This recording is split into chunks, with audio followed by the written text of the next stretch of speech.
So I had a friend, and he turns to me and he says, "You know what? I wish I could believe like you. I wish I could believe in something or somebody." He says, "I just can't bring myself to do it. There's just too much about God in the Bible I don't understand. So much unproven stuff in there." And he went on to say that his life is a mess. "I'm an alcoholic. I have no wife. I have no kids. I see no reason to live. Why am I even here?" he asks. "Life is so meaningless. I'm a loser just waiting and wanting to die." He actually sounds like Job in the Bible. The book says, "So that I should prefer choking and death rather than my pains. Why did I not perish at birth, come forth from the womb, and expire?" Man, that's heavy duty stuff. And I feel very sad for my friend.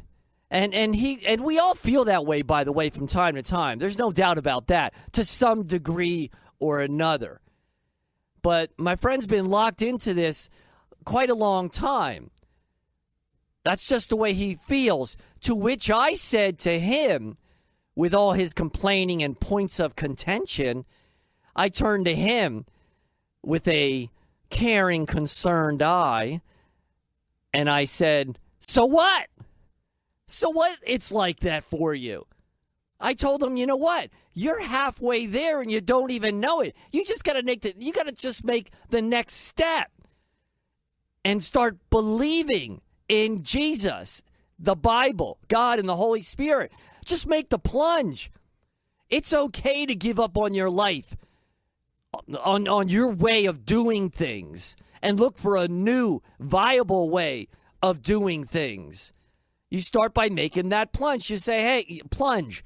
You say, hey, I'm going to start believing in the person and story of Jesus."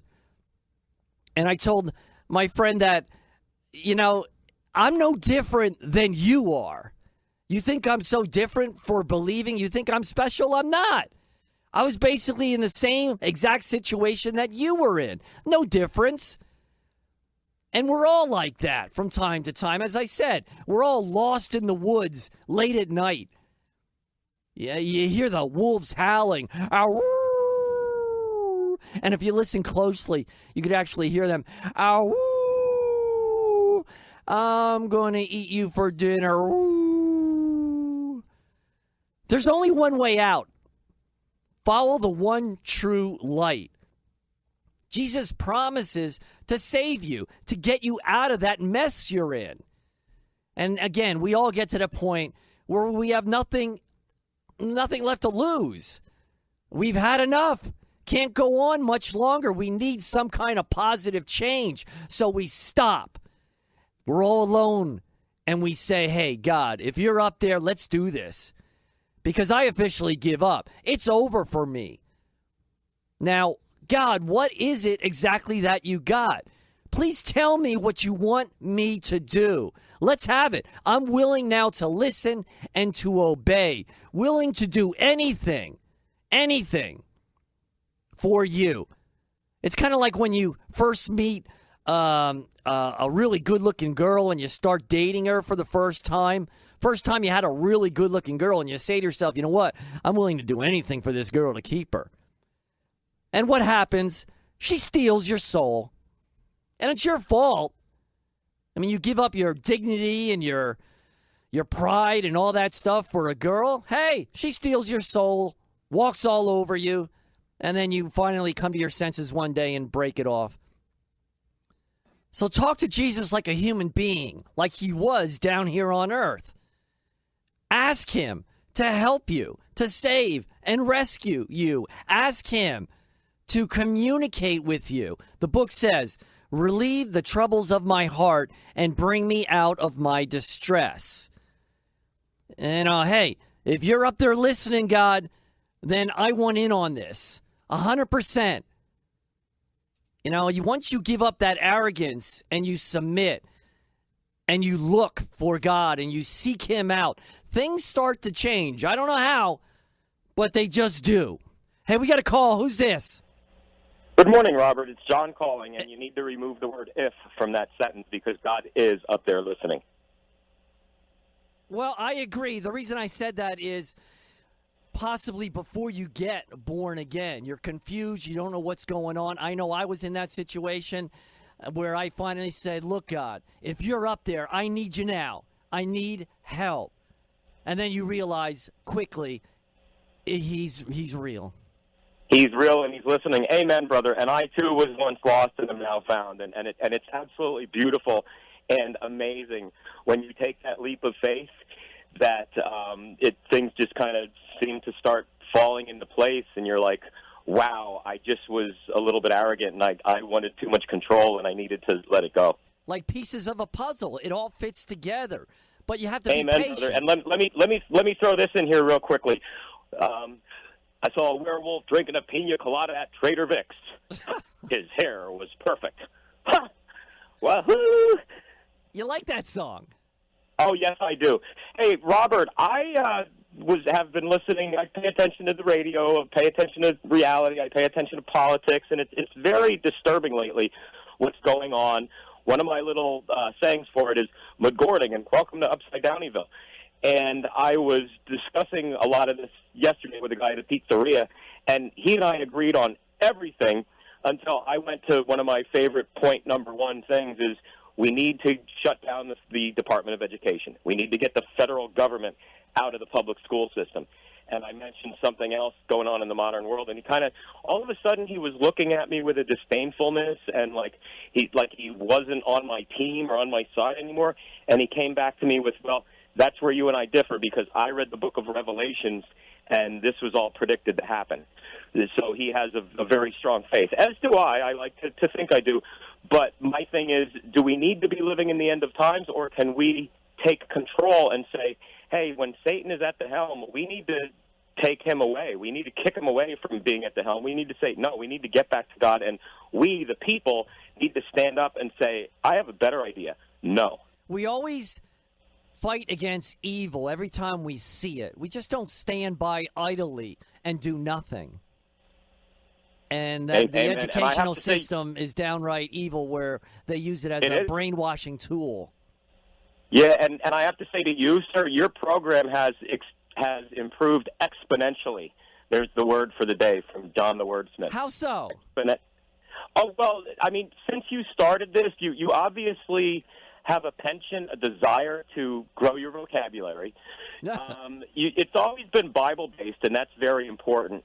But I just think maybe you've prayed on it, and it seems to me that you've grown in your self-confidence. I mean, I don't think I could do it to sit in front of a microphone, and you're not really interacting with someone face-to-face, but yet you have to interact with an invisible mirror, if you will, a group of people that you can't see and aren't talking back to you, and be able to carry the water when you're there alone in a room in a booth and yet come across to others as though you are sitting across a breakfast table from them and amen, brother. Yes, you are correct. Awesome. And I will say, yes, I believe I did mature with the knowledge of the Bible, and a big reason is because of you guys. I hopefully taught you guys something, but you guys, the callers, you guys taught me a lot also, and I appreciate that. Hey, thanks for the call. Thank you, Robert. God bless. Take care. Yes, indeed. We all help each other out. Isn't that the idea down here on this rock of ours that we live?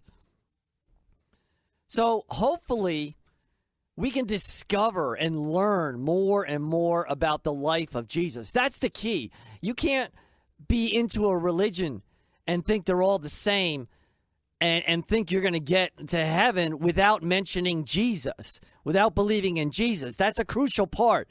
Some religions leave that out. I can't do it. I just can't see it. There's a big gap there if you do. So hopefully as we give effort to learn, we become directed more and more to what we're supposed to do down here on earth. And opportunities, they do open up. They do, little by little, as we dedicate our lives to the Lord. The book says, my eyes are ever toward the Lord, for he will free my feet from the snare. The snare, like a trap, like a steel bear trap. Ugh, those things are brutal. They got really scary-looking claws on them, and then they go snap. I mean, you got this innocent bear just strolling through the woods, and all of a sudden, whack! That hurts. He lets out a big growl. Man, he's got to say to himself, holy mackerel, that hurts.